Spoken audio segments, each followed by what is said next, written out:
మళ్ళీ భగవంతుడు నాకే అవకాశం ఇచ్చాడు. వెలుగొండను పూర్తి చేసి జాతికి అంకితం చేసి మీ జాతకాలు మార్చమని.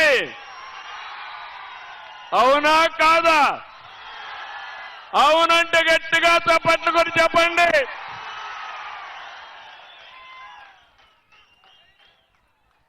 నేను ఒకటే ఆలోచించాను, కష్టాల్లో ఉండే రైతులను ఆదుకోవాలి, పేదవాళ్ళకు అండగా ఉండాలి, అందరితో సమానంగా మీ జీవన ప్రమాణాలు పెరగాలని ఆలోచించాను.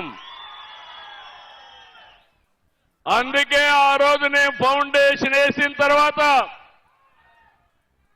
ఖర్చు కూడా పెట్టి అడ్మినిస్ట్రేటివ్ శాంక్షన్ చేసి మొట్టమొదటిసారిగా పనులు ప్రారంభించిన పార్టీ తెలుగుదేశం పార్టీ.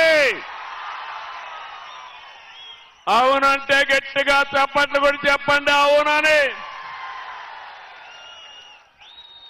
2014-19 పనులన్నీ పడకేశాయి.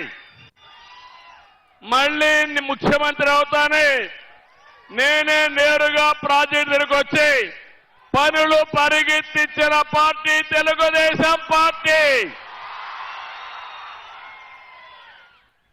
19-24 చీకటి రోజులు. ఏం తమ్ముళ్ళు పనులైనాయా అని మిమ్మల్ని అడుగుతున్నా.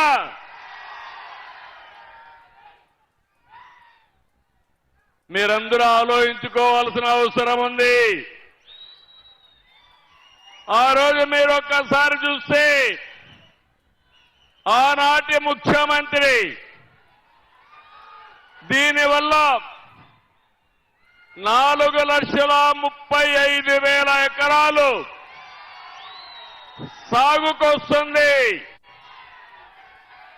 గిద్దలూరు, మార్కాపూరు, అదే మరిగా ఎర్రగొండపాలెం, కనిగిరి,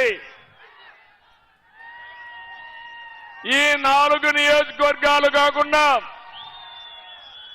పక్క నుండి ఉదయగిరి, కడపలో ఉండే బద్వేలు కూడా నీళ్లు పోయే పరిస్థితి వస్తుంది. అలాంటి ప్రాజెక్టు నేను గాని ముఖ్యమంత్రిగా ఉండుంటే 21లో మీకు నీళ్లిచ్చేవాడిని.